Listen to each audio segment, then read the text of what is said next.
मेरे गुरु महेश्वर शिव को मेरा प्रणाम है। इस कालखंड के प्रथम शिव के शिष्य और हम सबों के परम आदरणीय वरेण्य गुरु भ्राता साहब श्री के चरणों में मेरा प्रणाम है। शक्ति स्वरूपा माँ नीलम आनंद जी के चरणों में मेरा प्रणाम है। और प्रयागराज के इस पार्क लॉन उसमें उपस्थित आप सभी गुरु भाई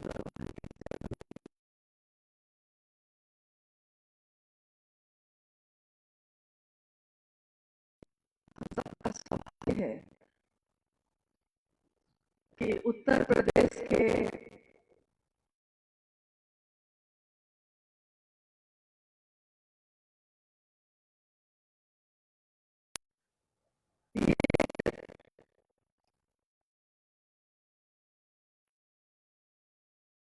जीत हुई और उसमें हम लोगों को भाग लेने का मौका मिला। वो परम सौभाग्य ही होता है जब अपने गुरु के बाद हम कर पाते हैं और उस काम को यानी गुरु के कार्य को आगे बढ़ाने के लिए हम क्या कर सकते हैं, इस निमित्त सक्रिय गुरु भाई गुरु बहनों की बैठक। आपने गौर किया है कि ये संगोष्ठी, ये बैठक, इसके साथ एक शब्द जुड़ा है, सक्रिय, सजग। यानी रिश्ते तो बहुत लोगों ने बनाए हैं, लेकिन कुछ लोगों के लिए जीवन का एक भाग है, समय मिलेगा तो कर लेंगे।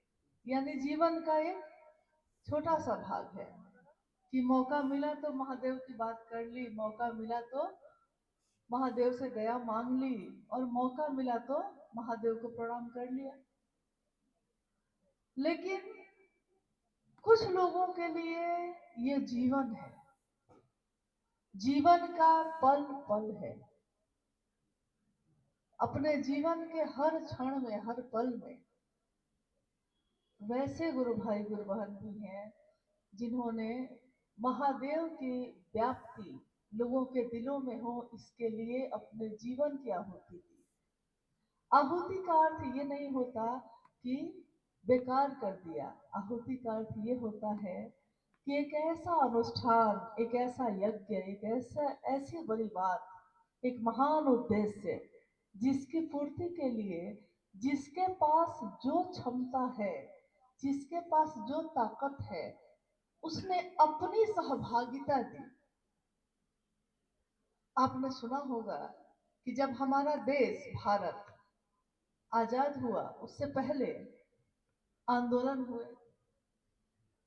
लोगों के पास न तो व्यक्ति थे, यानी शारीरिक शक्ति भी लोगों की नहीं थी, आर्थिक शक्ति भी नहीं थी, पैसा भी नहीं था, लोग भी समझने को तैयार नहीं थे कि हमको आजादी चाहिए।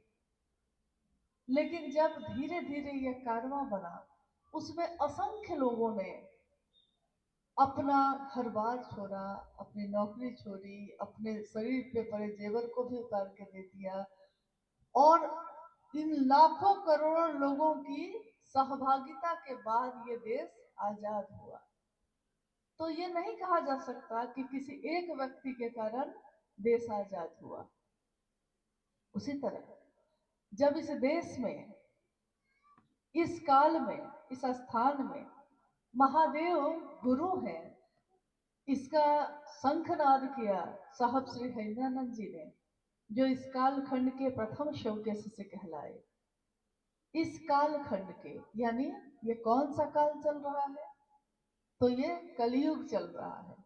इस कलयुग में पहला शिव का शिष्य कौन हुआ, तो अभी जो आपके पास आंकड़ा है, अभी जो आपके पास जानकारी है, उस जानकारी में शिव के शिष्य साहब हरिनानंद जी के बारे में लोगों ने जाना कि उन्होंने शिव को गुरु बनाया और जनमानस को, यानी जगत के एक एक व्यक्ति को शिव शिष्य बनने का संदेश दिया कि आप शिव शिष्य बन सकते हैं।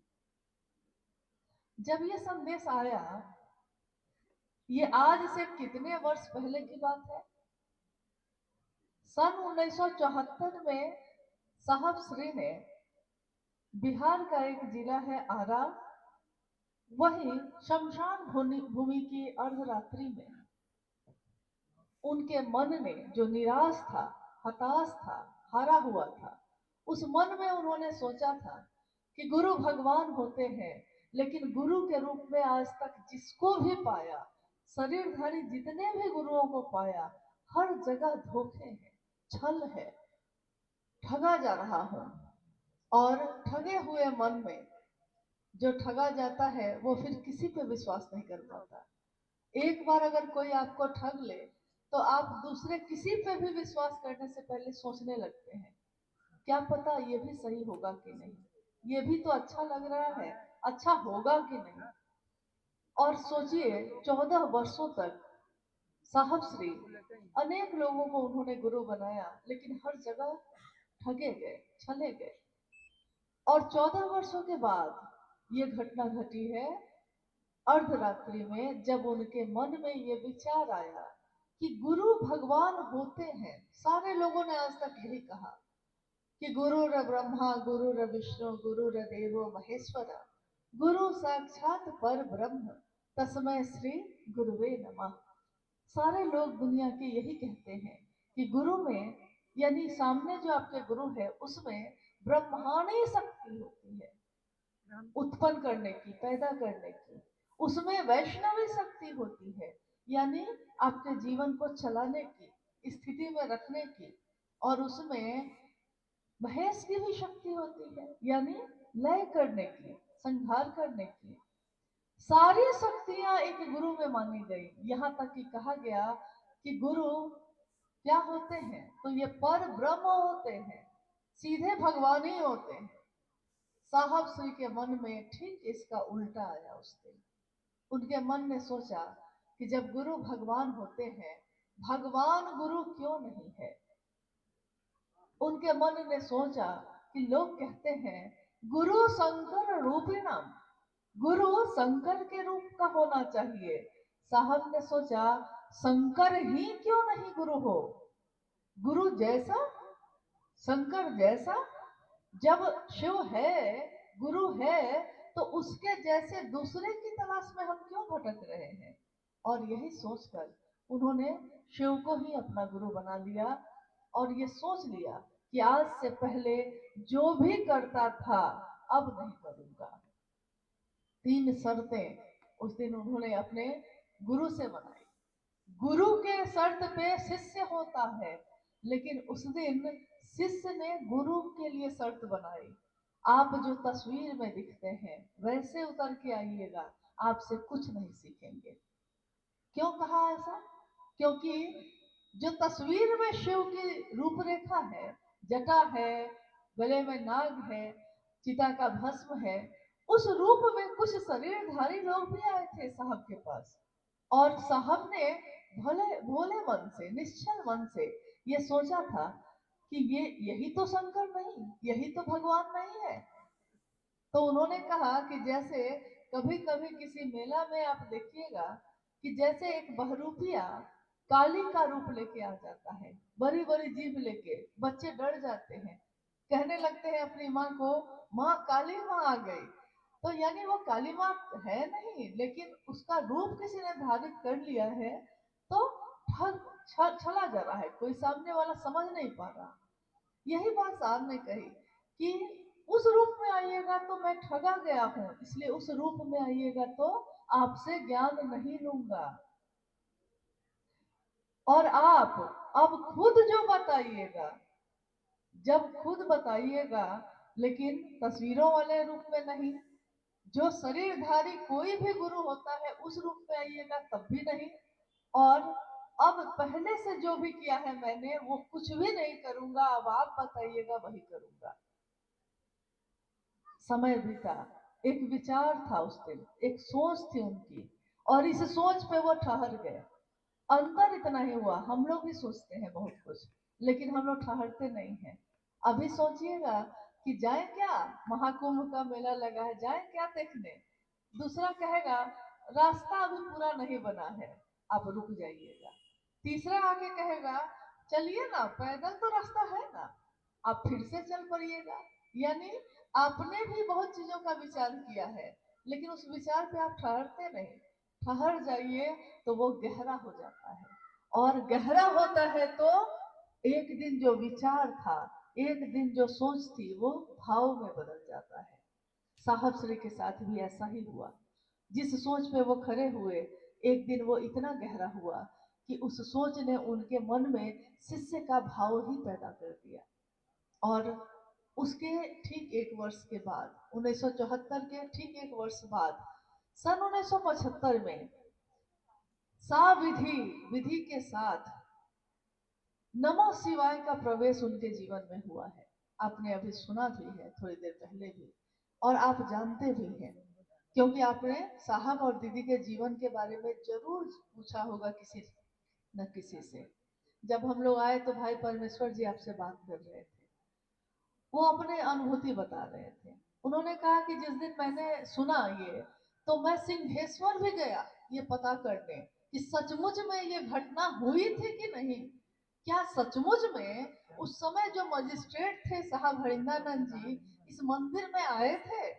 महादेव को 50 रसगुल्ले के प्रसाद को चढ़ाया था उन्होंने, और क्या महादेव की दया से वो प्रसाद चढ़ गया था? और जब चढ़ गया था तो उस समय कौन कौन लोग थे जिन्होंने इन आंखों से देखा था? तो उन्होंने उन लोगों को ढूंढा। गवाही चाहिए, हमको आपको भी गवाही चाहिए। तो हम लोग गवाह खोजते हैं कि सच है कि नहीं, क्योंकि मानव का मन है तुरंत विश्वास नहीं करता, गलत चीजों में तुरंत करता है। और अगर ईश्वर की बात करिए, अगर ईश्वर की तरफ चलने की बात कीजिए, तो मन में संशय पैदा होता है। कारण क्या है कि ईश्वर का रूप लेकर लोगों ने बहुत छल किए हैं, तो ईश्वर पर से भी विश्वास थोड़ा उठ जाता है। चलिए, ये घटनाएं घटती गई हैं, आप जानते हैं। तीनों सूत्र आए, पहले ये घटना हुई, नमः शिवाय शिव का प्राण मंत्र साहब के सांसों पे आया। फिर कुछ समय बीता, मधेपुरा से पटना जाने के क्रम में जब वो बेगूसराय में रुके तो आकाशवाणी हुई। आकाशवाणी यानी एक ऐसी वाणी, एक ऐसी आवाज जो जिसके लिए कही जाती है सिर्फ उसी को सुनाई देती है। हम सब अगर वहां बैठे होते तब भी हमको नहीं सुनाई देती, क्योंकि जिसके लिए ये आती है आवाज, सुनाई संदेश उसी को देता है ये। उस दिन भी ऐसा ही हुआ। साहब को ये आवाज सुनाई दी, तुम क्या करते हो? उन्होंने कहा, मैं शिवसी से बनाता हूँ। करने के लिए क्या कहते हो? आवाज ने ये जो कुछ देर की बातचीत हुई उसमें ये बात हुई कि तुम जो करते हो वो दूसरों को करने के लिए नहीं कहते हो। साहब श्री को लगा कि मुझको ये झूठा कह रहा है। उन्होंने कहा कि मैं जो करता हूँ वही करने के लिए कहता हूँ। आवाज आई, असत्य बोलते हो। साहब को लगा कि ये कहता है कि झूठ बोलते हैं, असत्य मतलब झूठ। तो उन्होंने कहा, मैं झूठ नहीं बोलता। आवाज ने कहा कि करने के लिए क्या कहते हो? तो उन्होंने कहा कि करने के लिए, सोचने लगे कि बोलता तो हूं मैं कि महादेव को गुरु मानो, लेकिन करने के लिए तो मैं साधना और मंत्रों का जप बताता हूँ। लेकिन ये तो मैं नहीं कहता, मैं खुद दूसरों को शिव से जोड़ता हूँ, लेकिन जिसको जोड़ता हूँ उसको ये नहीं कहता कि ये काम तुम भी कर सकते हो।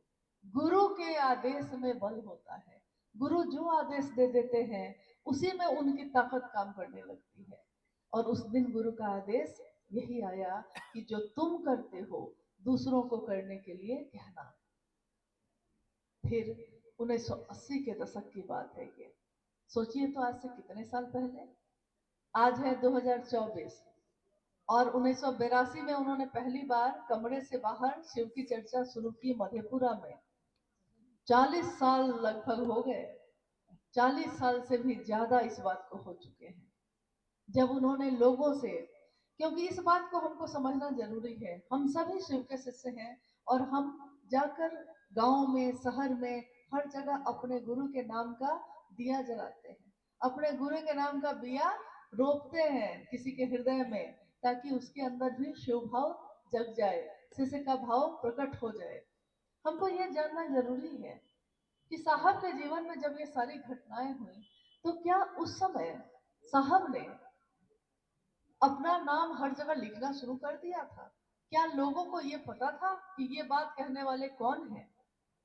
तो आइए हम लोग उस दिन की से ये बात शुरू करते हैं। 1982 के दशक में जब साहब ने 1980 के दशक में सन 1982 में उन्होंने मधेपुरा में पहली बार शिव की बात दूसरों से करनी शुरू की।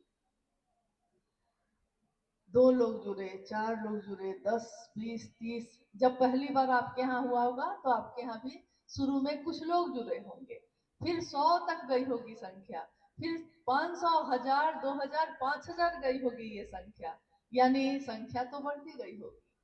उस दिन जब पहली बार साहब ने ये बात शुरू की तो संख्या तो बढ़ने लगी, संख्या बढ़ने लगी।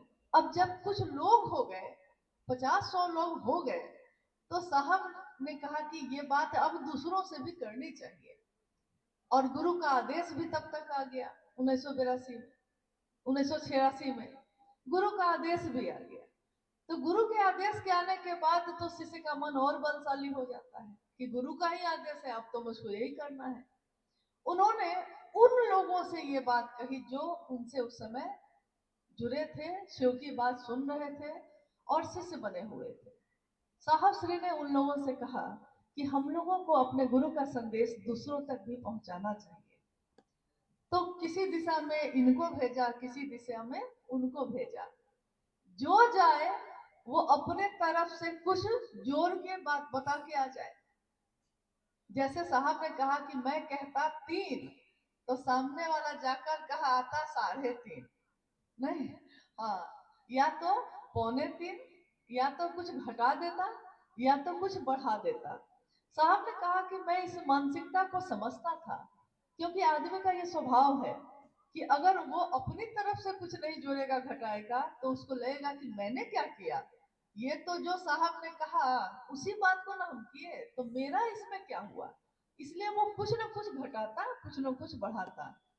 तो जब ऐसा होता है तो होता यह है कि जिसका संदेश है दूसरे तक पहुंचते पहुंचते उसका रूप ही बदल जाता था। अब आप किसी को कहिए कि वहां जाना है और कोई उसमें जोड़ दे नहीं, तो वहां तक जाते जाते तो बात वाक्य क्या हो गया, वहां नहीं जाना है, ये हो गया। यानी कुछ मिलावट अगर आ जाती है तो संदेश का रूप बदल जाता है। पहली बार साहब श्री को लगा कि नाम देना होगा इसमें, और इसके लिए उन्होंने उस समय एक लाल कागज पे अपना संदेश जो था, जो शिव से आया था, छपवाया एक पन्ने पे, और उस पे उन्होंने ये सारी चीजें लिखी कि अविश्वास में भी महादेव को अपना गुरु बना सकते हैं। विश्वास, समर्पण और श्रद्धा पूजा के लिए होती है, लेकिन शिव की शिष्यता के लिए अविश्वास, असंशय और संशय ही संशय और अश्रद्धा भी उतना ही परिणाम लाती है जितना विश्वास।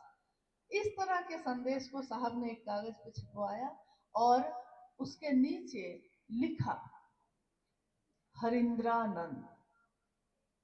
पहली बार जब ये कागज छपा जिसपे संदेश छपा, उस पे पहली बार साहब ने अपना नाम लिखा हरिंद्रानंद। इसलिए क्योंकि जब भी कोई संदेश लेके जाता वो कुछ ना कुछ घटा देता, बढ़ा देता, तो उनकी लाचारी हो गई कि इसको उन्होंने छपवाया कागज पे। फिर कुछ समय बीता, धीरे धीरे तीनों सूत्रों का निरूपण हुआ। तीनों सूत्र आए, नमः शिवाय उनके सांस पे आया, वो तीसरा सूत्र उन्होंने बनाया उसको। शिव का आदेश आया, गुरु का आदेश आया, आकाशवाणी आई, दूसरा सूत्र बनाया। और सिंहेश्वर मंदिर में जब ये घटना घटी कि जब उन्होंने महादेव को प्रसाद खिलाया और वो प्रसाद सबके बीच चढ़ गया, ग्रहण कर लिया गया, और उस दिन साहब ने इतना ही कहा अपने महादेव से कि आज तो सारे लोग खड़े हैं और विवश हूं मैं, तो उन्होंने कहा बुढ़ाओ इज्जत रखिए। साहब ने कहा कि मुझको उस समय कुछ भी याद नहीं आया कि मैं कोई मंत्र पढ़ने लगता, मैं कोई साधना करने बैठ जाता, मैं ध्यान लगाता, लेकिन मेरे मन ने कुछ भी नहीं समझा, उस समय कुछ भी याद नहीं आया, सारे मंत्र भूल गया और मुझको बस इतना ही याद आया कि बुढ़ाऊ इज्जत रखिया, बस। यानी गुरु की दया का आश्रय लेना। महादेव की दया का आश्रय जब शिष्य लेता है तो उसका मन हर जगह से टूटा हुआ, हारा हुआ होता है और अब उसके पास कोई सहारा नहीं बचता। एकमात्र शिव के शिष्यता, शिव की दया का आश्रय, यही उसके लिए बचा हुआ रहता है, यही बाकी रहता है। और इसीलिए पहला सूत्र उन्होंने बनाया, मन ही मन उस शिव से कहिए, संप्रेषण दीजिए, यानी अपने मानसिक संदेश को भेजिए महादेव तक। हे शिव, आप मेरे गुरु हैं, मैं आपका शिष्य हूँ, मुझ शिष्य पर दया कर दीजिए। बार बार उन्होंने कहा कि इस बात को कहिए। हो सकता है ये बात बोलते समय आपके मन में विश्वास नहीं हो सकता है आपके मन में प्रेम नहीं हो, भाव नहीं हो सकता है किसी की बात सुनकर आपने देखा देखी में इस बात को कहा हो, लेकिन झूठ कहत कहत भी सांच बनी आई। झूठ बात भी अगर बार बार कहा जाता है तो मन उसको सच समझने लगता है, और ये तो शिव की ही बात थी, बार बार दोहराई गई। तो जब पत्थर पे भी रस्सी एक निशान बना सकती है, महादेव की बात अगर इस मन में बार बार दोहराई जाए तो ये कोमल मन महादेव के लिए संवेदना से क्यों नहीं भरेगा, महादेव के प्रेम से क्यों नहीं भरेगा। ये तीनों सूत्रों का निरूपण हुआ और हमारे आपके जीवन में ये आगे बढ़ा।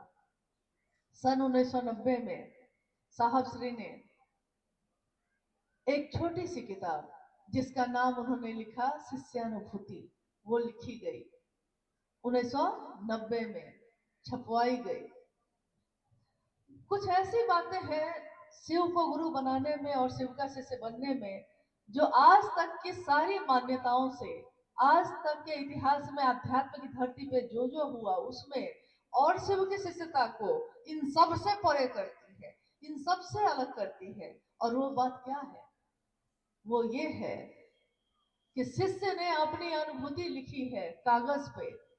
दुनिया में कागज पैसे से मिलता है, कागज आपको फ्री में कोई नहीं छपेगा, आप छपवाने जाइएगा तो पैसा लेगा कि नहीं, लेता है। और लिखने बैठिएगा तो कलम की जरूरत पड़ेगी कि नहीं, उसमें उसको भी खरीदना पड़ा होगा, कागज और कलम पे। लेकिन भाव जो आपके अंदर उभरे हैं, जो आपने लिखा है, उस भाव की क्या कीमत है, उस शिष्य की अनुभूति की क्या कीमत है, इस धरती के क्या चीज देने से उसकी कीमत चुकाई जा सकती है? कुछ भी नहीं। रुपया, पैसा, सोना, चांदी, हीरा, कुछ भी दे दीजिए, किसी के मन के भाव को खरीद सकिएगा? किसी के मन के भाव को, उसके प्रेम को, उसकी कीमत लगा सकिएगा? तो शिष्यानुभूति जिसको नाम दिया साहब ने, उस शिष्यानुभूति पे कीमत लिखी अंतिम पन्ने पे। और वो कीमत क्या थी आपको पता है? आपने पढ़ा है ये? क्या थी कीमत? आपका शिव शिष्य होना लिखा हुआ है, मूल्य, और उस मूल्य के आगे लिखा हुआ है आपका शिव शिष्य होना। आज की इस बैठक में आपको गुरु भाई जो है वो लोग आपको देंगे शिष्यानुभूति। हर गुरु भाई गुरु बहन के लिए मुख्यालय से उन्होंने मंगाया है, आपको देंगे। और आपसे आग्रह है मेरा कि शिष्यानुभूति को देखते ही उसका पहले पूरी किताब को उलटिएगा और उसके मूल्य को पढ़िएगा। 1990 के दशक में छपी इस किताब पे साहब ने लिखा कि आपका शिव शिष्य होना ही इसका मूल्य है। इस मूल्य को चुकाने की बारी तो हम सब की है, हमने इसको लिया है अपने हाथ में। और मूल्य क्या मांगा गया? रुपया पैसा नहीं, मूल्य ये मांगा गया कि आप शिव के शिष्य हो जाइए। आज तक इस धरती पे किसी ने ये नहीं चाहा। जितनी किताबें छपी, चाहे ग्रंथ छपे, कुछ भी छपा, शास्त्र छपे, पुराण छपे, सब पे कोई ना कोई कीमत पैसे की लिखी है। शिष्यानुभूति सबसे अलग, उसमें लिखी है कीमत आपका शिव शिष्य होना। शिव की कथा का प्रचलन था शिव की कथाओं का आयोजन होता था, शिव पुराण की कथा, शिवांग, शिव शिव शक्ति की बात कही जाती थी। लेकिन शिव की चर्चा, शिव की चर्चा, ये शब्द तो कभी आया ही नहीं। शिव की चर्चा यानी शिव की बात। शिव की चर्चा परिचर्चा में बदल जाती है, तब शिव की चर्चा सार्थक होती है। शिव की चर्चा परिचर्चा में कब बदलती है? जब जब बोलता है सामने वाले के मन में वो प्रवेश करती है। जो सुनता है वो बोलने वाले के मन से अपने मन को मिलाता है। और उन सबका मन किससे मिला है? तो उन सबका मन उस महादेव से मिला है। हम शिव शिष्यों की सभा जैसे अभी है, ये सभा ही तो है। हम सभी शिव शिष्यों की सभा, हमारी सहभागिता, हमारे कार्यक्रम या हमारे साप्ताहिक चर्चा, कोई भी कार्यक्रम, कोई भी आयोजन जब होते हैं तो उस सभा में बात किसकी होती है? शिव की। सबके हृदय में भाव किसके लिए जगता है? शिव के लिए। ये ऊर्जा का संचरण जो होता है, एक हृदय से दूसरे हृदय में जाना, ये किसके नाम का होता है? ये शिव के नाम का होता है। और साहब ने कहा कि ऋग्वेद की अंतिम ऋचा ये कहती है, पहला ग्रंथ जो किताब के रूप में उपलब्ध है इतिहास में, ऋग्वेद, पहला वेद, उसकी अंतिम ऋचा ये कहती है, सोचिए कितने हजारों वर्ष पहले वो लिखी गई। ये कहती है, हम सब की सभा एक हो, हमारे मन में जो भाव संचरित होते हैं उस भाव में शक्ति एक ही हो। ये जो इच्छा हुई है उस ईश्वर की, उसकी ज्ञान और क्रिया करने की शक्ति एक हो, और हम सबका उद्देश्य एक हो, हमारी आहुति एक हो। जिस तरफ उत्तर पूर्व के देवता अपने अपने भाग को बांट लेते थे समधुर संबंध, मधुर संबंध के साथ, सौहार्द के साथ, वैसे ही शिव की शिष्यता में साहब ने कहा कि हम सबकी गुरु एक है, हम सबकी सभा एक है, हमारी शिव की चर्चा करने की बात एक है, तीन सूत्र एक है, चलने का रास्ता एक है, और चलने वाले लोगों के मन के भाव भी एक है। तब फिर एक दूसरे से दुराव क्यों है? एक दूसरे से शिकायत क्यों है? अगर मंजिल पता हो तो रास्ते में हजारों लोग चलते हैं, लेकिन हजारों लोग के साथ चलते हुए भी आप अपनी मंजिल को नहीं भूलते और ना तो उसमें फंसते हैं। अभी आप यहाँ आए, अपने अपने घर से आए होंगे, सबका घर अलग अलग है, मेरा भी अलग है, आपका भी अलग है। आज की इस यात्रा की मंजिल हम लोग की क्या थी? इस शरीर से आना था यहाँ।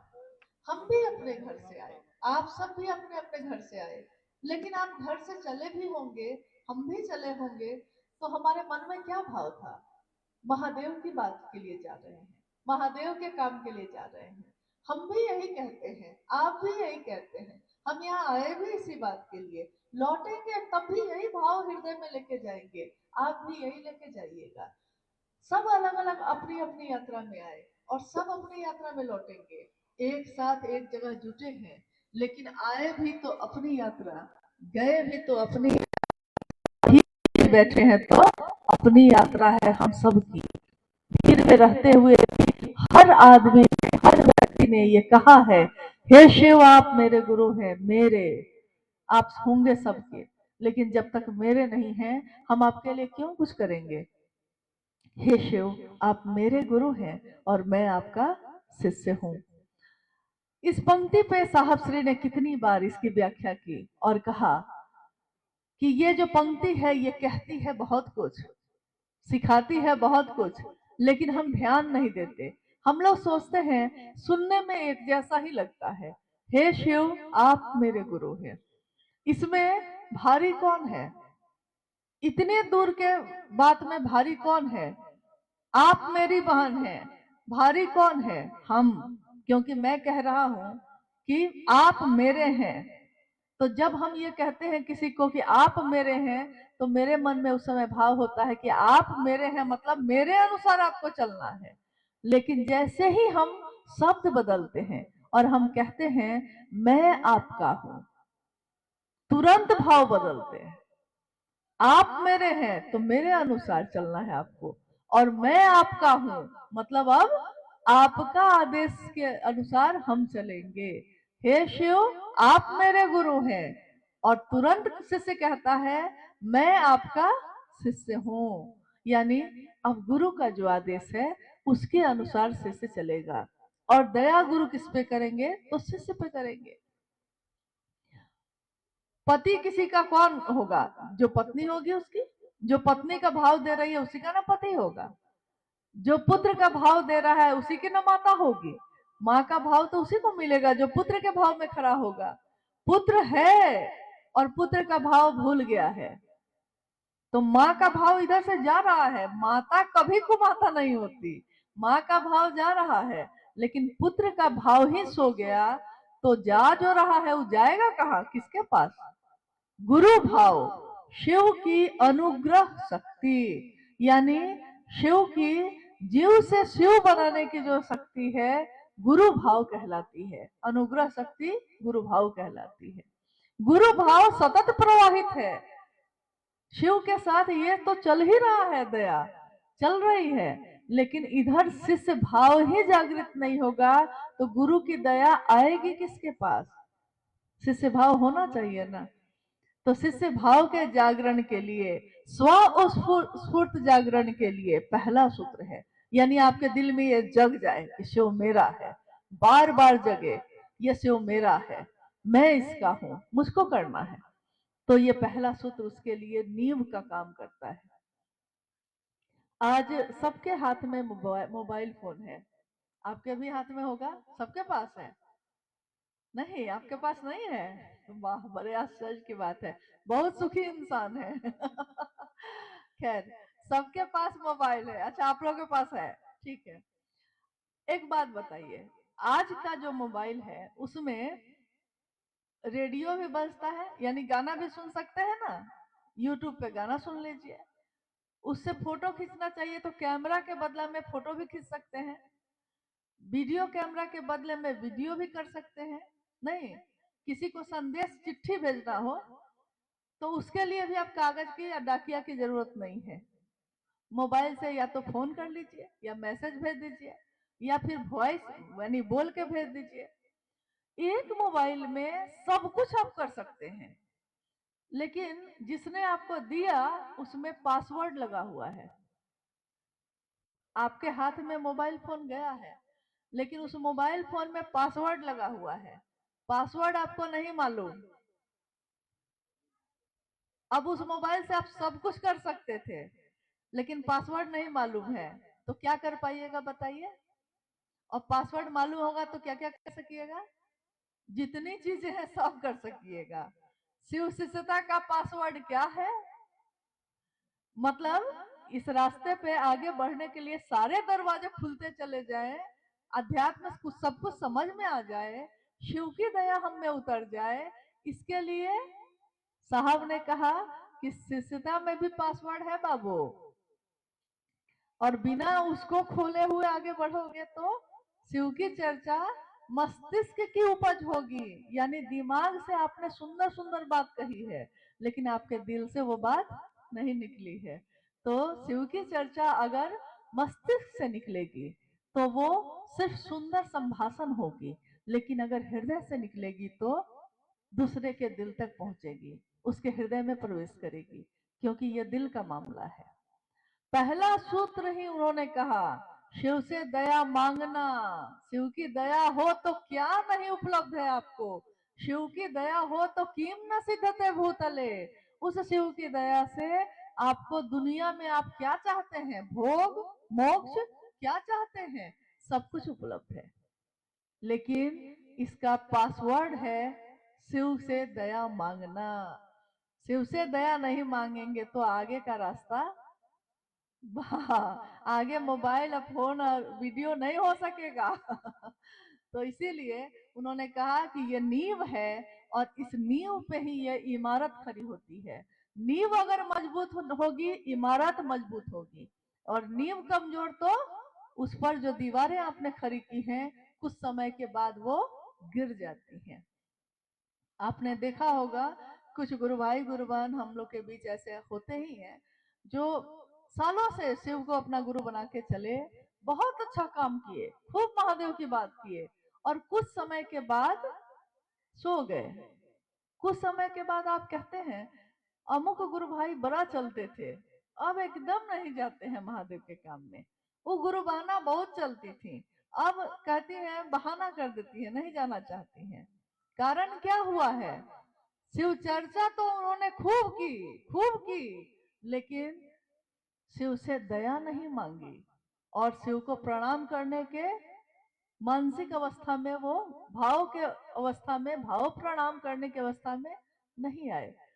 तो शिव की चर्चा जो जगत और व्यक्ति को जोड़ती है, इसके संतुलन के लिए कि आप हमेशा चल सकिए, महादेव से दया मांगना और महादेव को प्रणाम करना, ये बहुत जरूरी है।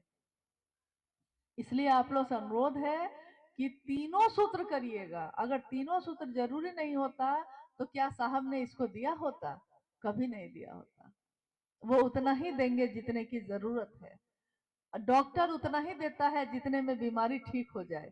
शरीर की बीमारी होती है, डॉक्टर दवा देता है और कहता है एक गोली सुबह खाना, एक गोली दोपहर और एक गोली शाम में खाना। तो आप खाते हैं कि नहीं खाते हैं? खाते हैं क्योंकि आपको पता है कि बीमारी इसी से दूर होगी।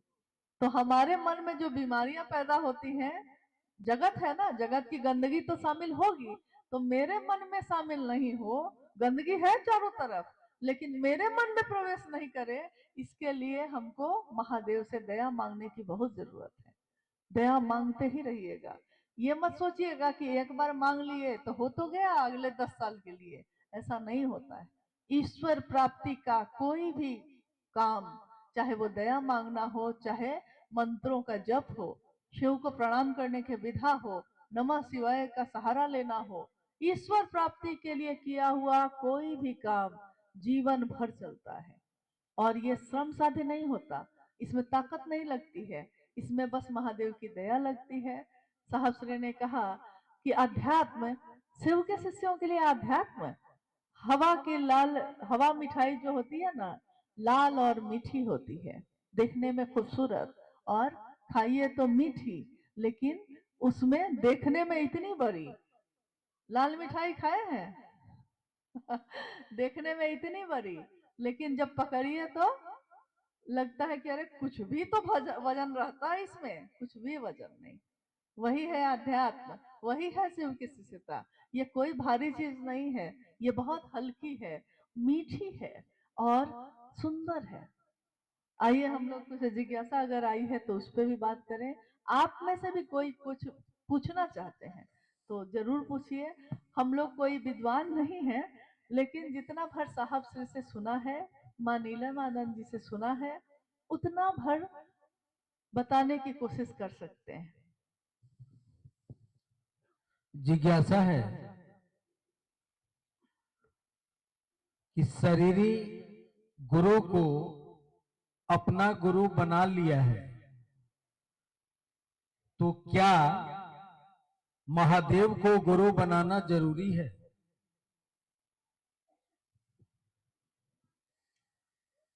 आपने जिज्ञासा सुनी है। शरीरी गुरु को अगर किसी ने गुरु बना लिया है तो क्या शिव को गुरु बनाना जरूरी है? मतलब इतना में अगर काम चल जा रहा है तो उतना क्यों करे, कहने का यही ना अर्थ है। शरीरी गुरु यानी शरीर में है, आज जो शरीर में आया है वो शरीर से जाएगा। तब भी हमारे देश में और विश्व में गुरु और शिष्य परंपरा में शरीर का खत्म हो जाना भी अगर होता है, शरीर अगर खत्म हो भी गया है, तब भी गुरु और शिष्य परंपरा चलती रही है। यानी ये बात साबित होती है कि शरीर का बहुत उसमें रोल नहीं होता। किसी को आपने गुरु बनाया है, अगर शरीर में भी बनाया है, तो दिन रात तो आप उसके साथ रहते नहीं है, आपका मन ही उससे जुड़ा होता है। और जितना आपका मन उससे जुड़ा होता है, उतना उसका ज्ञान आपके मन में प्रवेश करता है, चाहे वो शरीरधारी गुरु भी हो तब भी। शरीरधारी गुरु, उनकी एक सीमा है, क्योंकि शरीर में है, एक सीमा तो होगी। वो भी शिव का अंश है, शिव गुरु है तब धरती पे कोई गुरु है, वो भी शिव का अंश है, लेकिन एक सीमा तो है। सीमा ये है कि ईश्वर की तरफ चलने में वो आपके मेरे मन को अगर ले जाना चाहे तो क्या करेंगे। तो कोई गुरु साधना बताता है, कोई माथे पे स्पर्श करके यानी अपने स्पर्श से ही आवेशित करता है, कोई मंत्र देता है, कान में मंत्र फूकते हैं या बताते हैं या लिख के देते हैं, मंत्र देते हैं और कहते हैं कि मंत्र का जप करिएगा, छिपा के करिएगा, किसी को दूसरे को नहीं बताना है, आपके लिए है ये। यानी एक ऐसा बंधन है जिसके अंदर जाइएगा आप तभी आपका मन शिव के लिए जा सकेगा। उसकी भी सीमा खत्म हो जाती है। उसी में सदगुरु श्रेणी के भी गुरु आते हैं। सदगुरु अपनी दया से सीधे शिव के लिए अभिषेक कर सकते हैं, क्योंकि बंगाल में एक साधक हुए माँ काली के, रामकृष्ण परमहंस। माँ काली का नाम सुन के ही वो ध्यान में चले जाते थे। कोई कहता माँ तो वो ध्यान में चले जाते। वो किसी के माथे का स्पर्श करते और वो सीधे काली के ध्यान में चला जाता। यानी स्पर्श से, दया से या अपनी वाणी से, किसी भी तरीके से। लेकिन उनका भी एक दायरा है, यानी कुछ ना कुछ शर्त शरीर में है, कुछ ना कुछ शर्त होगी। अब आप उस शर्त के अंदर आइएगा तभी ना वो आपको शिष्य बना सकेंगे, तभी ना आपको शिव की तरफ लेकर जाएंगे। शर्त अलग अलग हो सकती है। कोई कहता है शाकाहारी बन के आओ, कोई कहते हैं प्याज लहसुन भी छोड़ना होगा, कुछ जगहों पे तो आप सुनते हैं कि दूध दही भी छोड़ना होगा, कुछ जगह पे है गृहस्थी छोड़नी होगी, ब्रह्मचारी बन के आना होगा, पूरे जीवन में विवाह नहीं करना होगा, कुछ जगह पे है कि स्त्री का स्पर्श नहीं करना होगा, नहीं कुछ जगह पे है कि समाज में नहीं रहना होगा, पहाड़ पे जंगल में रहना होगा। यानी ईश्वर की तरफ ले चल सकते हैं, लेकिन उनकी भी एक सीमा है। एक न एक नियम, एक न एक वर्जना होगी, एक न एक पसंद या नापसंद होगी ही होगी। जगत गुरु शिव, जब हम कहते हैं जगत गुरु शिव, इसका अर्थ है जगत का एक एक व्यक्ति शिव को अपना बना सकता है और शिव का अपना हो सकता है। दोनों बातें हैं। इसमें आप कहिएगा कि क्या महादेव पात्रता खोजते हैं? अगर महादेव ने पात्रता खोज दी, महादेव ने अपने अनुसार पात्रता खोज दी, हम लोग इतने लोग बैठे हैं ना, कौन उसके अधीन आ पाएगा? कौन इस तरह का पात्र है कि शिव का शिष्य हो सकता है? इतने लोगों में कोई एक होगा। अगर शिव ने पात्रता खोज दी तब, योग्यता खोज दी तब, लेकिन महादेव ऐसा नहीं करते। निविड़ अंधकार में पड़ी हुई चेतना को भी शिव मात्र अपनी दया से, अहेतुकी होती है उनकी दया, ऐसे भी मिल सकती है।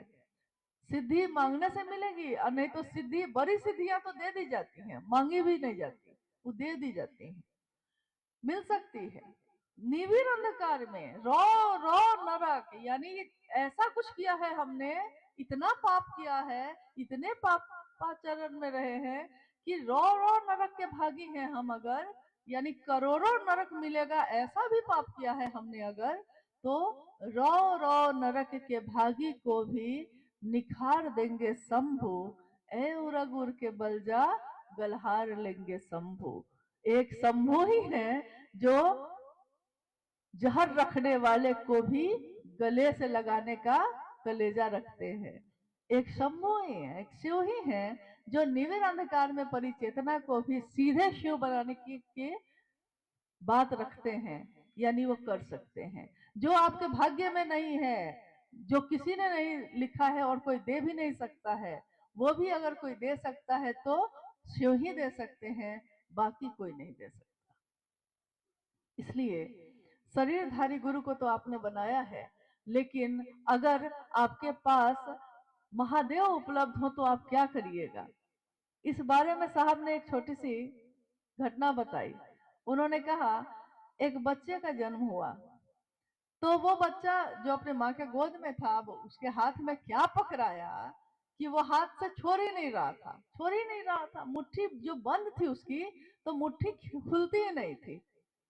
सब ने प्रयास किया कि अरे इतना छोटा बच्चा है कोमल, मुट्ठी में क्या पकड़ लिया है जो छोड़ नहीं रहा है।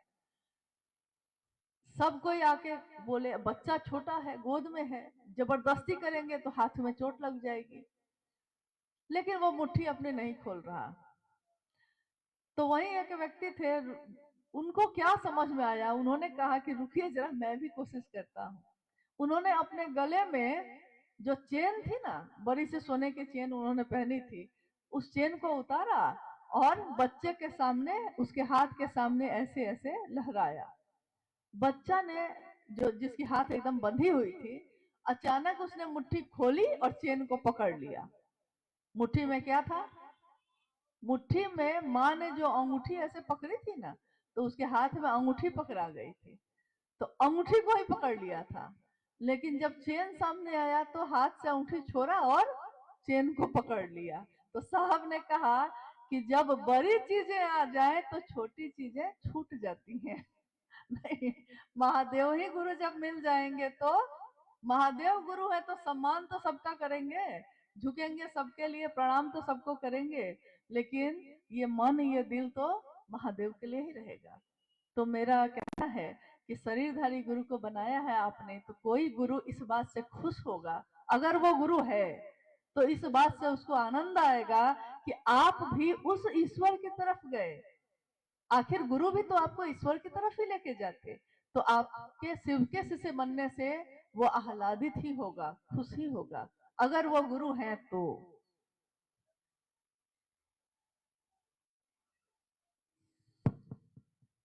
दूसरी जिज्ञासा है, शिव शिष्यों का स्पष्ट प्रयोजन है कि स्वयं यथार्थ में शिव शिष्यता को धारित करें और लोगों को शिव गुरु के आश्रय में जाने हेतु प्रेरित करें।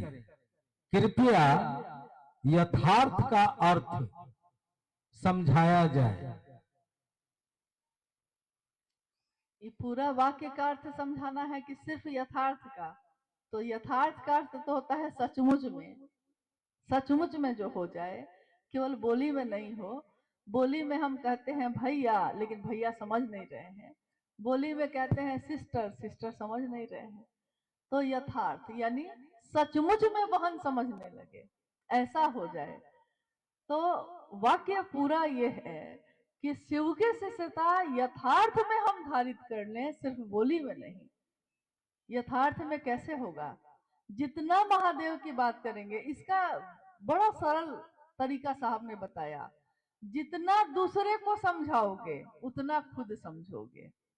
यानी दोनों तरफ एक साथ वार होता है। शिव की चर्चा, शिव से दया मांगना तो आपने अपने लिए मांगा है ताकि आप बात कर सकिए महादेव की, लेकिन शिव की चर्चा जब आप करते हैं तो उसमें स्वयं और समूह दोनों शिव भाव से आप प्लावित हो, शिव की चर्चा उसी को कही जाती है।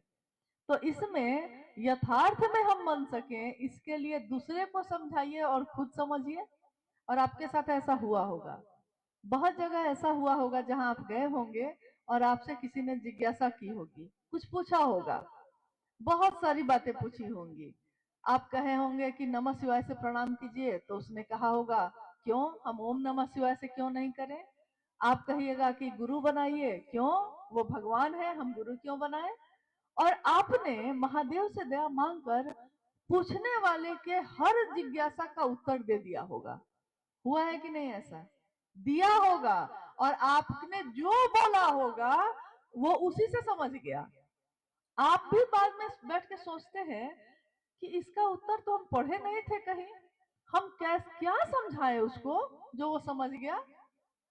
आप भी बाद में बैठ के सोचते हैं कि ये ज्ञान मेरे अंदर आया कैसे, क्योंकि ये तो हम किसी से सुने नहीं, ये तो हम किसी से पूछे नहीं। तो शिव यथार्थ में शिष्य बनाते हैं उसको जो दूसरों को भी ले चलता है, दूसरे को पहुंचाने में खुद भी पहुंचेंगे। दूसरे को स्टेशन पहुंचाने गए हैं तो आप भी पहुंचिएगा कि नहीं? पहुंच ही जाइएगा। और पहुंच के आप सोचते हैं कि पहुंचाने तो इसको आए थे और खुद पहुंच गए। तो यथार्थ में शिव के शिष्य बनने के लिए सबसे सुंदर तरीका है, दूसरों को भी समझाइए और खुद भी समझ जाइए। दूसरों को भी शिव के लिए प्रेरित कीजिएगा, शिव से जुड़ाव करने के लिए। आपने सुना अभी थोड़ी देर पहले चर्चा में, जब मैं बैठी थी मैं सुन रही थी कि गुरु भाई लोग जब बात कर रहे थे, उन्होंने कहा ये कि को महादेव की बात किसी से अगर आप कहते हैं तो उसको महादेव से जोड़िएगा, खुद से नहीं। और ये बात बार बार साहब ने कही है, शिव से जोड़ो और छोड़ो, मतलब उसको महादेव के दया के असर पे छोड़ो। ये आदत ठीक नहीं है कि खुद से जोड़ लो। अगर खुद से जोड़ भी लीजिएगा, मान लीजिए जोड़ लिया, आदमी है, मन है, उसको लगेगा कि 50 आदमी जो यहाँ है इस मोहल्ले में, उसको तो हम ना जोड़े, तुमको हम ना शिव शिष्य बनाए कि दूसरे आए थे।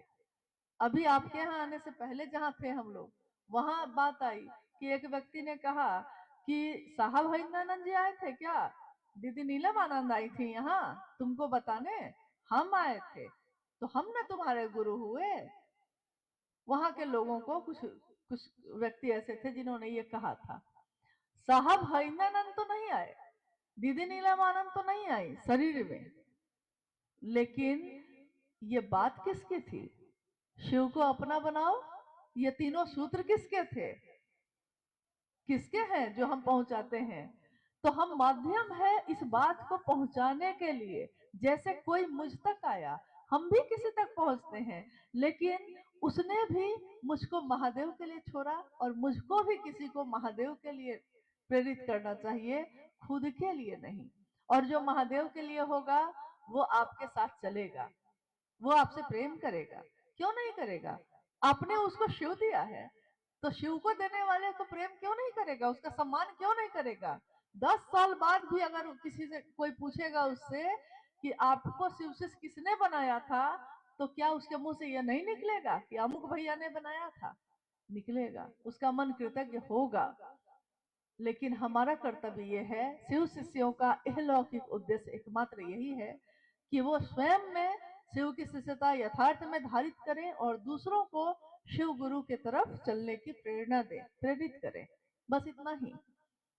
और इसका परिणाम है, जो आपने दूसरे के लिए किया है उसका परिणाम आपको भी मिलेगा। आपने दूसरों का हित चाहा है, आपने ये चाहा है कोई शिव हो जाए, कोई शिव की तरफ चले, आपके जीवन में भी शिव उतरेंगे। जो आपने दूसरों को दिया है वही आपको मिलेगा, और दूसरों को अगर आपने थोड़ा दिया है, आपको दुगुना होके मिलेगा।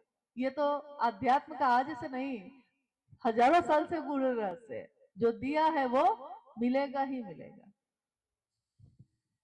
एक जिज्ञासा है, प्रतिवर्ष संगम तट पर कुंभ मेला में संस्था का कैंप लगता है। क्या हमें मेला के उस कैंप में जाना चाहिए या व्यक्तिगत रूप से मेला में घोषणा करके वापस चले आना चाहिए? कृपया मार्गदर्शन दिया जाए। किस संस्था में क्या लगता है? संस्था संस्था का कैंप कुंभ मेला ठीक में। है, ठीक है। देखिए, जब रांची में साहब के पास यहाँ के कुछ गुरु भाई गुरु बहन गए, बहुत साल हो गए, कुछ साल पहले, और उन्होंने कहा कि इलाहाबाद में कुंभ मेला जो लगता है उसमें हर जगह के लोग अपना अपना संदेश दूसरों में बांटते हैं। हम शिव के शिष्य हैं, हम लोग चाहते हैं साहब कि हम लोग भी अपने महादेव की बात वहाँ, हम लोग का भी बैनर लगे, हम लोग भी महादेव की बात करें, हम लोग भी 3 सूत का काट बांटे लोगों को। तो साहब ने कहा कि एकदम करो। तो उन्होंने कहा कि करना तो हम लोग चाहते हैं, लेकिन जब तक संस्था का लेटर पैड नहीं मिलेगा तो उसमें वो अलॉट नहीं करता है। तो साहब ने कहा कि ठीक है, उसमें यहाँ से ले लीजिए आप, और वहां जमा करके जगह ले लीजिए और महादेव की बात करिएगा। लाखों लोग आते हैं, आपके पास मौका है। मौका ये है कि आप लाखों अलग अलग जगह से आए लोगों को शिव की शिष्यता से जोड़ सकते हैं। यह भी एक मौका है। गुरु भाई लौट के गए, और उसी साल से कुंभ के मेले में हर साल शिव शिष्यता के प्रसार के लिए हजारों शिव के शिष्य आते हैं। कुछ व्यक्तिगत भी करते हैं, अपना आए हैं गए हैं, लोगों को जोड़े चले गए। लेकिन प्रयागराज में एक बड़ी खूबसूरत बात यह है, ये बड़ी खूबसूरत बात है, अकेले तो सब करते हैं, अकेले में क्या मजा है। अकेले तो परिवार सब बसाते हैं, अकेले में कोई मजा नहीं। मजा तो तब है, आनंद तो तब है जब, अभी अभी मैंने कहा, संगठित होकर करने में क्या बुराई है। संगठन में बहुत ताकत होती है, सामूहिक प्रयास में बहुत ताकत होती है। आज अगर ये धरती टिकी है और जागृत है आध्यात्मिक तौर पे, तो इसमें कितने ऐसे ऋषि हुए होंगे जिन्होंने एक साथ सबके कल्याण की कामना की होगी। और शिव के से अगर अभी जो होना है महाकुंभ, ये महाकुंभ जो इस बार होना है उसके बारे में बहुत विशेष बातें कही गई हैं कि जो 12 साल पे होता है वो महाकुंभ, और 12 साल 12 बार जो 12 महाकुंभ हो चुका रहता है, और तब जो आता है वो है इस बार का। यानी कि 144 वर्ष के बाद ये महाकुंभ इस बार का हो रहा है। सारे लोग अपने अपने उद्देश्य को लेके आएंगे, ये भी सच है। करोड़ों लोगों की आने की संभावना है। आपके पास मौका है, आप अपने महादेव की बात करोड़ों दिलों में स्थापित कर सकते हैं। अकेले करने में बहुत समय लगता है, लेकिन साथ अगर काम को बांट लिया जाए, सामूहिक रूप से मिलकर किया जाए, तो इसी काम को बहुत हल्के तरीके से कर लिया जाता है। 5 आदमी इधर, 5 आदमी इधर, 5 आदमी इधर, और दिन भर हम लोगों से शिव की बात करते हैं, फिर लौट के आते हैं, फिर कल होके यही काम करते हैं। लेकिन जिसको सुविधा है, जो कर सकते हैं, जो समय निकाल सकते हैं, उनको जरूर इसमें शामिल होना चाहिए। जिनको कम समय है, 2-4 घंटे के लिए कर सकते हैं, तो वो जहां अपने धरती पे जहां आप हैं वहां अपने महादेव की बात कर सकते हैं। वो महाकुंभ में हो या किसी बहुत दूर के गांव में हो, महादेव की ही बात है ना हर जगह, कहीं भी तो महादेव की बात है। अब रही बात संस्था की, तो संस्था का स्टॉल लगता है, इसलिए किसी पे कोई मजबूरी आरोपित कभी नहीं की गई, कभी नहीं कहा गया कि आपको ये करना ही होगा, ऐसा नहीं कहा गया। आग्रह किया जाता है कि आप क्या इस अभियान में, इस काम में शामिल होना चाहते हैं। आपकी इच्छा है, आपका अगर मन है कि मेरे गुरु शिव का काम बढ़े, संगठित रूप से बढ़े, तो ये सबसे सुंदर मौका है, आप कर सकते हैं। इसमें कोई ऐसा नहीं है, हाँ आपके पास समय कम है तो आप अकेले भी जाके कर सकते हैं, आपके पास समय नहीं है तो आप मत जाइए, कोई बात नहीं। जिनके पास समय है वो जाएं, अपने घर को भी सुंदर बनाइए, इस दुनिया को भी सुंदर बनाइए। और आध्यात्म के तौर पे तो ये धरती जागृत ही है। इलाहाबाद हम शिव शिष्यों के लिए भी बहुत महत्वपूर्ण है। आप पूछेंगे कि क्यों? सब जगह तो महत्वपूर्ण ही है। इस संगम में मां नीलमानंद जी की अस्थियों का विसर्जन है। इस संगम में हमारे वर्ण गुरु भ्राता की अस्थियों का विसर्जन है। विसर्जन अस्थि का होता है, उनके संदेश का नहीं, उनकी सोच का नहीं। उन्होंने शिव की शिष्यता व्यापक हो, दिलों में जले, लोगों तक पहुंचे, इसकी कामना की है। तो साहब की इस कामना को पूरी करने में प्रयागराज के और उसके आसपास के सारे जगह के लोग अपनी सहभागिता दें, इससे सुंदर बात और कुछ भी नहीं हो सकती। और कल रात की जो अनुभूति है हम लोगों की, जब हम लोग यहाँ पहुंचे, आप सोच भी नहीं सकते हैं, अद्भुत ऐसी अनुभूति हुई है। बहुत सारी घटनाएं साहब के जीवन में भी हुई, उन्होंने कुछ किताबों में लिखा भी, और उसके बाद ये लिखा कि ये घटनाएं जो मेरे जीवन की हैं, आपको पढ़ने में हो सकता है अविश्वसनीय लगेंगी, आपको लगेगा कि विश्वास नहीं हो रहा है, ऐसा कैसे हुआ होगा, विश्वास नहीं होता है, लेकिन ये मेरा अनुभूत सत्य है। आपके टीवी में महादेव नहीं आते हैं तो मैं क्या करूं, मेरे टीवी में तो महादेव आते हैं। तो मेरे साथ तो महादेव की, साहब दीदी की अनुभूति हर पल घटती है। अब आपके साथ घटती है कि नहीं, ये आपका जुड़ाव है। शिव से जैसा जुड़ाव जिसने किया उसकी अनुभूति, साहब दीदी को जिसने अपना माना उसकी अनुभूति, सबकी अपनी अपनी है, इसमें किसी को जबरदस्ती नहीं की जाती, आग्रह किया जाता है।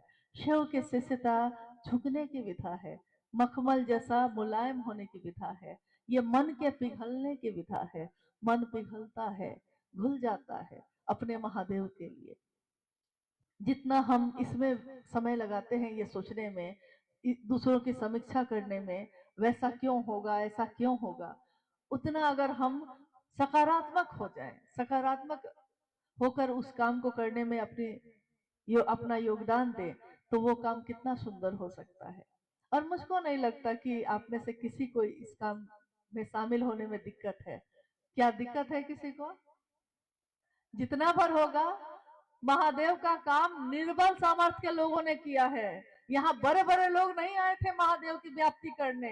जिसके पास खाने को नहीं, जिसके पास झोपड़ी है रहने को नहीं, उसने महादेव का काम किया। तब आज महादेव के काम का ये विस्तार है।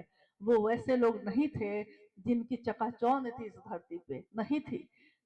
अंधेरे में गुम, मानसिक और शारीरिक और आर्थिक हर तरीके से अंधेरे में गुम लोगों ने महादेव को अपना गुरु माना। और महादेव की बात की ऐसी रोशनी फैली है आज कि बल्ब नहीं जलता है, लेकिन सारा जहां रोशन है, सबके दिल रोशन है। तो आइए हम सब मिलकर उस रास्ते पे चलें। जितना भर आपका सामर्थ्य है, आप अपनी सहभागिता दीजिए। जितना मेरा है, हम चले। आप 2 घर जा सकते हैं, आप 2 घर जाइए। हम 2 राज्य जा सकते हैं, हम 2 राज्य जाएंगे। जितना जिसका जितनी इच्छा, बस जिसके पास जितना सामर्थ्य है। एक जिज्ञासा है, शिव गुरु चर्चा के दौरान क्या भजन कीर्तन जरूरी है? लोग क्षेत्रों में भजन कीर्तन के माध्यम से गुरु भाई बहनों से पैसा लेते हैं। शिव गुरु का चर्चा का आयोजन कर पैसा लेते हैं। क्या ये सही है? इसको और सही नहीं है तो इसको कैसे रोका जाए? जिज्ञासा तो आपने सुनी ली कि बहुत लोग ऐसे हैं जो अलग अलग क्षेत्रों में जाते हैं, शिव का भजन गाते हैं, उसके बदले में पैसे लेते हैं। कभी चर्चा करने के लिए भी कोई पैसा लेता है। आप समझा सकते हैं, आप समझा ही सकते हैं और कुछ नहीं कर सकते, क्योंकि उसका भी अपना जीवन है, उसकी अपनी सोच है, उसकी अपनी इच्छा है। आप इतना भर कह सकते हैं कि शिव की परिधि में रह के कोई काम करे शिव का शिष्य, लेकिन समझाने के बाद भी अगर वो ना माने तो आप क्या करिएगा? क्या आप उससे झगड़ा करने जाएंगे, संघर्ष करेंगे, तर्क करेंगे, शास्त्रार्थ करेंगे, क्या करेंगे? समझा भर दीजिए और शेष गुरु शिव है, उन पे छोड़ दीजिए। शिव की जो बात होती है ना, उसमें आवाज नहीं होती है, लेकिन उसमें बहुत कुछ हो भी जाता है। कोई आवाज नहीं होती, कोई कुछ नहीं बोलता, मौन है, शांत है, कुछ नहीं बोलता। जिसको जो मन कर रहा है, आ रहा है, कर रहा है, जा रहा है। जब आध्यात्मिक धरती पे सबके चलने का रास्ता भी नहीं था, प्लेटफॉर्म भी नहीं बना था, आज रनवे बना है। रनवे मतलब हवाई जहाज जिसपे उड़ाते हैं हम लोग। तो जब हवाई जहाज उड़ाने के लिए वो जो सड़क होती है ना, उसको रनवे करते हैं, बनी भी नहीं थी। तब कोई बनाने के लिए तो नहीं आया था। तो बनाने में तो साहब दीदी ने अपने जीवन का, अपने मन प्राण को लगा दिया, और आज रनवे बन गया है। तो जिसको मन करता है अपना हवाई जहाज उड़ा रहा है, कोई हेलीकॉप्टर उड़ा रहा है, कोई हवाई जहाज उड़ा रहा है, नहीं, सब अपना अपना उड़ा रहा है। ये नहीं सोच रहा है कि उड़ाने में तो बहुत अच्छा लग रहा है, लेकिन अगर रनवे ही काम करना बंद कर दिया, तब रनवे उतारा ही नहीं, तब हवा में कितने देर रहिएगा? इसलिए हम लोग को कम से कम शिष्यता में ये काम नहीं करना चाहिए।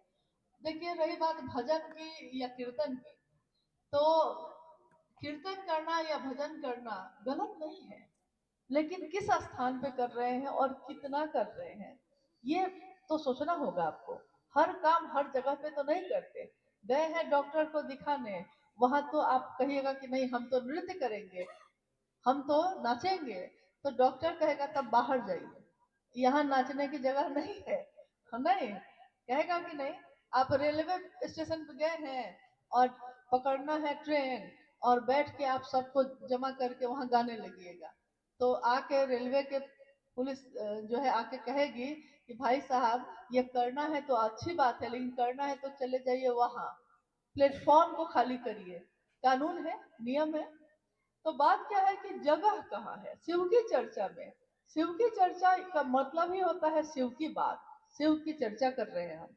अब इसमें है कि लगातार अगर चर्चा हो रही है तो हरा बोलो और जागरण भजन तो शुरू में हम लोग करते हैं, माँ नीलम आनंद जी का लिखा हुआ है, उन्हीं के द्वारा शुरू हुआ, तो उस समय से ये चलन में है, शिव चर्चाओं में ये होता है। बीच में बहुत जरूरी लग रहा है, बहुत देर से चर्चा हो रही है, एकाध भजन होना चाहिए तो उतना हो सकता है, लेकिन भजन कभी भी आपके मन को अस्थायित्व नहीं देगा। गीत और भजन जब बजते हैं, जब कोई गाता है, उस समय तो पूछिए मत क्या लगता है। उस समय तो लगता है कि मेरा मन सीधे भगवान के पास ही है। जितने देर वो गा रहा है ना, मेरा मन भी उसमें डूबा हुआ है, और हमको लग रहा है कि सीधे भगवान महादेव के चरण में ही बैठे हुए हैं हम।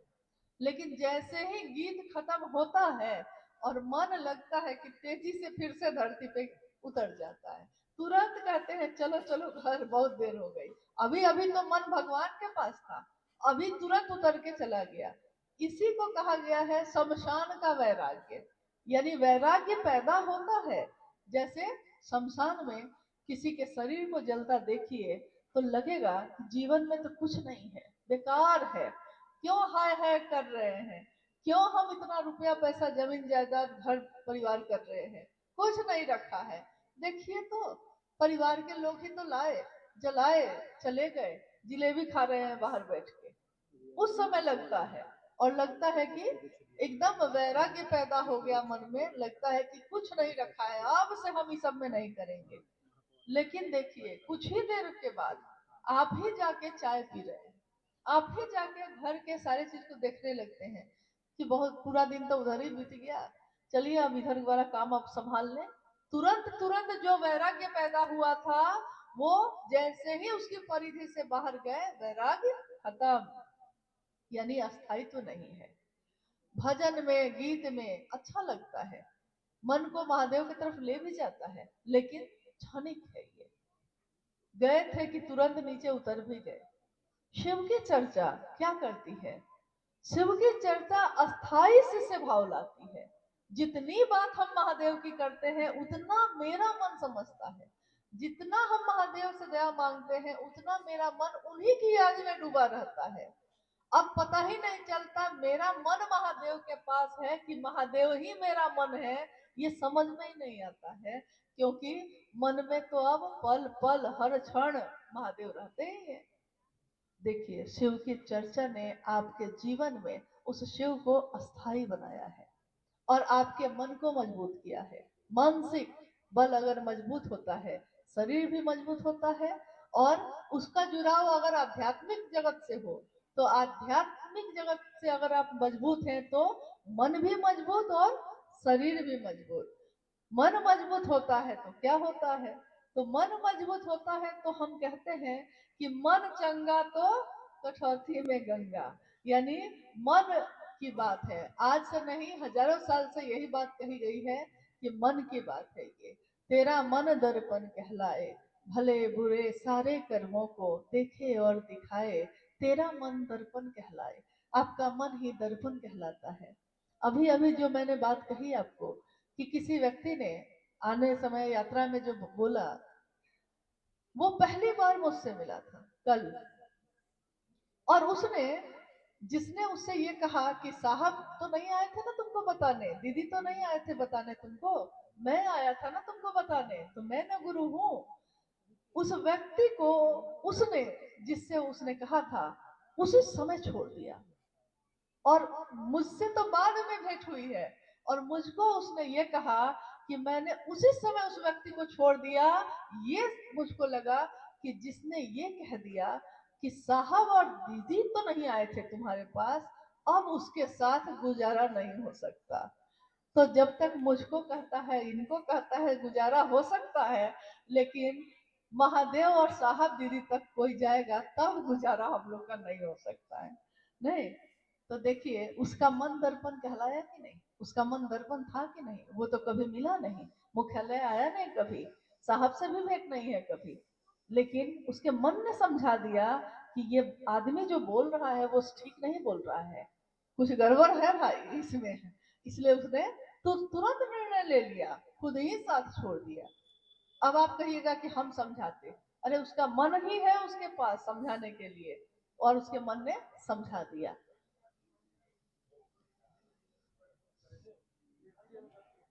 एक अंतिम जिज्ञासा, साहब बोल रहे हैं कि गरीब से गरीब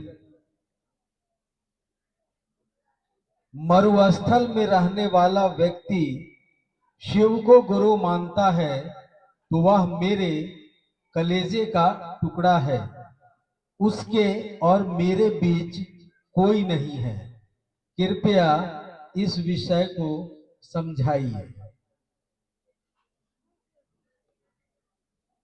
जिस दिन साहब ने ये चर्चा में अपनी ये बात कही, उसमें उन्होंने और भी बहुत बात कही। बहुत लोग ऐसे हैं जो इस पूरी चर्चा जो साहब की है उसमें से 2 लाइन अलग करते हैं और उसको वीडियो बना के डाल के लोगों को कहते हैं कि देखिए देखिए साहब ने कहा है ना, मेरे और महादेव के बीच में कोई नहीं है। बस यही तो बात हम आपको समझा रहे थे, लेकिन जो जो ये कह रहा है वो चाहता है कि आप उससे जुड़े रहिए। ये बड़ी आश्चर्य की बात है। वो चाहता है कि आप उनको छोड़ दीजिए, लेकिन वो ये चाहता है कि आप उनको पकड़े रहिए, उनको मत छोड़िए। तो ये बड़ी अजीब बात है। अब है कि जिसने आज भी अगर राजस्थान के मरुस्थल में भी शिव को अपना गुरु बनाया है, वो मेरे कलेजे का टुकड़ा है, उसके और मेरे बीच आने का अधिकार किसी को नहीं है, ये साहब श्री ने कहा है। और ये उन्होंने जो कहा है, उनका कहने का मतलब भी यही है कि बिल्कुल सही बात है। साहब के इस संदेश में और शिव की तरफ चलने में किसी भी व्यक्ति के बीच में किसी को भी नहीं आना चाहिए। जब भी आपको लगे कि आपके कारण कोई दूसरा महादेव की तरफ चलने से रुक रहा है, हम उसको रास्ता देंगे ना, हम लोग अलग होंगे, आप रास्ता है बढ़िए, क्या दिक्कत है, सबको तो वहीं जाना है, क्या दिक्कत है, हम जोड़ ही लेंगे तो क्या होगा। लेकिन उसमें उन्होंने और बातें कही।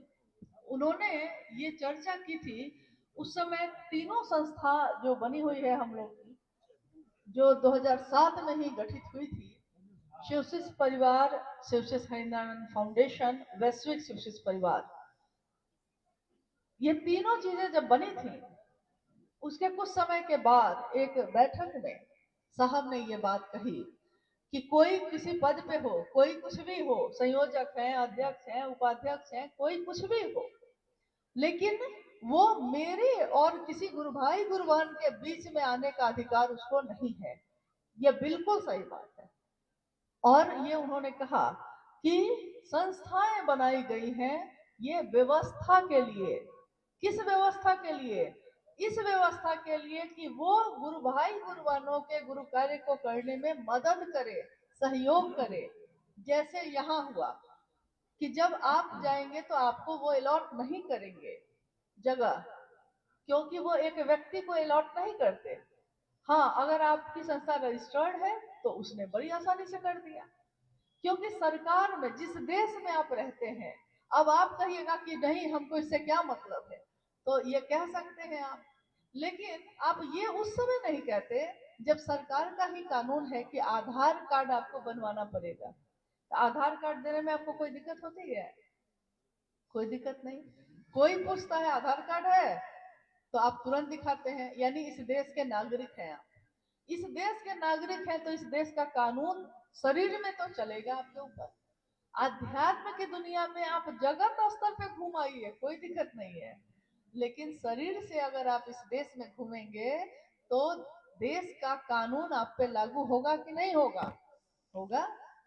ये है व्यवस्था। एक तरफ है दिल का मामला है, इसमें कोई बीच में नहीं आ सकता है, और एक तरफ है व्यवस्था का मामला है, तो इसमें कि शिव की शिष्यता कलंकित ना हो जाए हमारे आपके भूल से। कहीं कहीं कोई कार्यक्रम होते हैं, उसमें लाखों की संख्या में लोग जुट जाते हैं, अगर उनकी सुरक्षा नहीं देखी जाएगी, अगर उनकी व्यवस्था नहीं देखी जाएगी, तो फिर कुछ ना कुछ घटना होने की संभावना बनी रहती है। और भी बहुत सारी चीजें हैं। आप देश में कहीं गए हैं, महादेव की ही बात करने गए हैं, कभी कभी ऐसा हुआ है, महादेव की बात करने आप गए हैं, लेकिन आप चले गए हैं केरल, चले गए हैं तमिलनाडु, अब वो जगह आपके लिए अनजाना है, और वहां के लोगों ने समझा है कि आप पता नहीं क्या करने आए हैं, ये 5 आदमी पता नहीं क्या करने आए हैं, तो उसने पुलिस को बुला लिया, उसने कहा कि पता नहीं 5 आदमी क्या करने आए हैं। अब वो जो वहां खड़े हैं वो फोन करते हैं मुख्यालय, और मुख्यालय तुरंत वहां के प्रशासन से संपर्क करता है और बताता है कि अमुक गुरु भाई या अमुक गुरु वाहन जो है हम सबके संगठन में है, मतलब इस संस्था में है, वो इसके सदस्य हैं और सही दिशा में जा रहे हैं, मतलब वो महादेव की बात करने गए हैं, वो कोई दूसरा काम करने नहीं गए हैं। जैसे ही ये बात होती है तो वो तत्काल उनको छोड़ दिया जाता है और वो फिर अपना महादेव का काम करके आते हैं। जहां मदद की जरूरत होती है, संस्था इसलिए बनाई गई कि इसमें रहने वाले लोग, इसको चलाने वाले लोग गुरु भाई गुरु बहनों की मदद करेंगे, शासन नहीं करेंगे। और ना आज तक इस संस्था के लोगों ने किसी पे शासन किया है, लेकिन व्यवस्था जो साहब ने दी है, निर्देश जो साहब श्री के हैं, साहब श्री हरिमानंद जी के निर्देश और आदेश के बाहर शिव की शिष्यता क्या है इस कालखंड में है? क्या आपने जाना था? पहले भी महादेव थे, पहले भी जगत के गुरु थे, पहले भी शिव के शिष्य हुए, लेकिन इस कालखंड में जब हुए हैं तो उनका निर्देश है। कुछ चीजें ऐसी जो हमारे आपके सुरक्षा के लिए साहब ने कही, जैसे उन्होंने कहा कि मई और जून के समय में बाहर के जो चर्चाएं, खुली चर्चाएं हैं, मत करिए, क्योंकि लू चलती है उस समय। लोग, आपको तो बहुत अच्छा लगता है, लेकिन लोग जो आते हैं उनको अगर लू लग गई, कुछ हो गया, तो इसका जवाब कौन देगा? इसके लिए आप क्षमा कर पाइएगा खुद को? तो साहब ने कहा कि लू चलती हो तो घरेलू चर्चाएं चलाइए, व्यक्ति व्यक्ति से जुड़ाव करिए, बड़े कार्यक्रम मत करिए।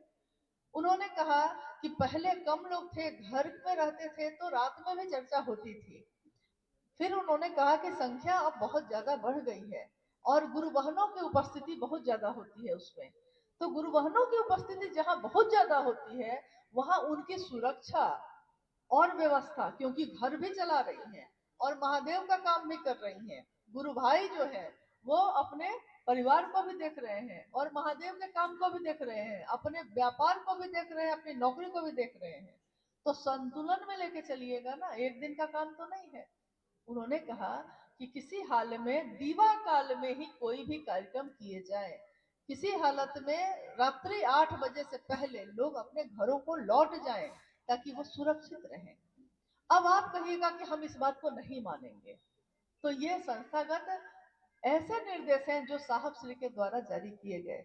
इसमें मेरी सुरक्षा है, आपकी सुरक्षा है, आपकी सुरक्षा कौन चाहेगा ये बताइए? आप सुरक्षित रहिए, ये कौन चाहता है? जो आपका अपना होता है। दूसरों को कोई मतलब नहीं कि आप 12 बजे रात में घूम रही हैं, किसी को कोई मतलब नहीं रहेगा, लेकिन जो आपका होगा, अगर वो गुजर रहा हो तो वो उसी समय रुक के कहेगा कि दीदी आप यहाँ क्या कर रही हैं, आसपास माहौल ठीक नहीं है, चलिए चलिए घर पहुंचाते हैं। अपना है वो, आपकी परवाह कर रहा है। शिव की शिष्यता में साहब से अपना कौन है हमारा आपका? उनके निर्देश को मानने में हमको आपको क्या दिक्कत? उन्होंने यही कहा, कोई आयोजन करते हैं तो लोगों से आप सहयोग लेते हैं, उसका आय व्यय का हिसाब कर लीजिए, इससे पारदर्शिता बनी रहती है, इससे लोगों का विश्वास आप पे टिका रहता है कि नहीं ये सही लोग हैं, ये अगर करते भी हैं तो सबके बीच हर बात को रखते हैं, नहीं इसमें क्या गलत है? अगर आप कहेंगे कि नहीं हम नहीं मानेंगे इसको, तो नहीं मानिएगा तो कोई आपको बिगाड़ थोड़ी ही कुछ लेगा। एक बार तो साहब ने कहा ही कि भाई देखो, संस्था ब्लैकलिस्ट करती है किसी को तो उससे डरने की जरूरत नहीं है, संस्था अपना देह बचाएगी। भाई संस्था तो देश के कानून के अनुसार चलेगी, कानून से बाहर आप कुछ भी कीजिएगा तो संस्था कहेगी कि भाई इससे हमको कोई मतलब नहीं है, ये आदमी गलत है, कह देगी। साहब ने कहा कि उससे डर नहीं डरते हैं तो कोई बात नहीं, डरिए उससे कि कहीं महादेव की काली सूची में ना आ जाए हम लोग, महादेव के काम में कोई ऐसा गड़बड़ न कर दे, उससे न डरना चाहिए।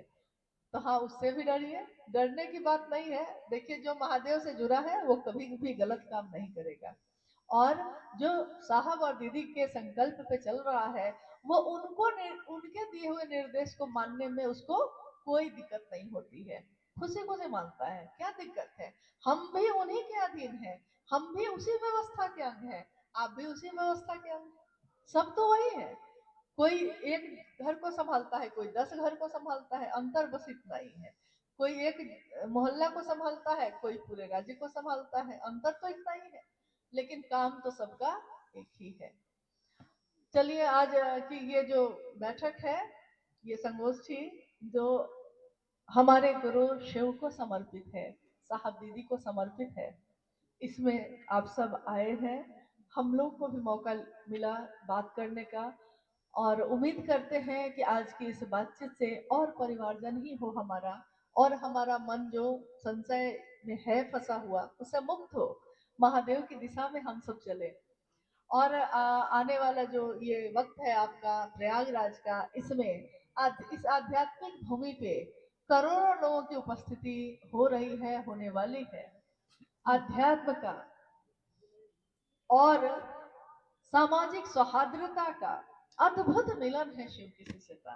शिव की शिष्यता सबको प्रेम का रास्ता दिखाती है, और ये प्रेम ऐसा है जिसमें शिव से मिलने की बात है, शिव से ऐक्य सुनिश्चित करने की बात है। शिव अपने शिष्यों के मानसिक स्तर पर उतर कर उसका परमात्मा से यानी स्वयं से ऐक्य सुनिश्चित करते हैं। तो हम सबके गुरु शिव हमारे मन को अपने तरफ उन्मुख किए रहे, हम उनके काम आ सके, क्योंकि महादेव ही तो आए सबके काम, हम भी उनके कुछ काम आ सकते हैं। ये तो पहली बार साहब ने कहा, ये हमारा आपका सौभाग्य है कि हम लोग थोड़ा ही उनके लिए कुछ कर सके। गूंज उठ रही है हर तरफ महादेव की, महादेव की। एक महाशिवरात्रि में साहब ने अपने गुरु शिव से कहा, ये जो हरा भोला हरा शिवा की गूंज उठ रही है, मैं शिव का शिष्य हरिंद्रानंद ये चाहता हूँ कि ये गूंज आपकी आपकी शिष्यता की गूंज पूरी धरती पे गूंज उठे। और यही मेरी चाहत है, यही मेरी प्रार्थना है, यही मेरी आकांक्षा है, यही मेरा पाथेय भी है। हम सब साहब के उस संकल्प को याद करें और उस रास्ते पे चलें। माँ की छाया चल ही रही है, साहब का साथ चल ही रहा है, बस हमको आपको बढ़ के कुछ करना है। चलिए, अब हम लोग विदा लेते हैं आप सबों से। हम सबका बड़ा सौभाग्य है, आप सबका जीवन, हम सबका जीवन शिवमय हो, सुखमय हो, आनंद की अनुभूति हो, मन झुके महादेव के लिए, और महादेव के लिए अगर झुके तो सबके लिए झुके, सब में उस महादेव को ही देख सके। इसी प्रार्थना के साथ, इसी कामना के साथ आप सभी के चरणों में प्रणाम।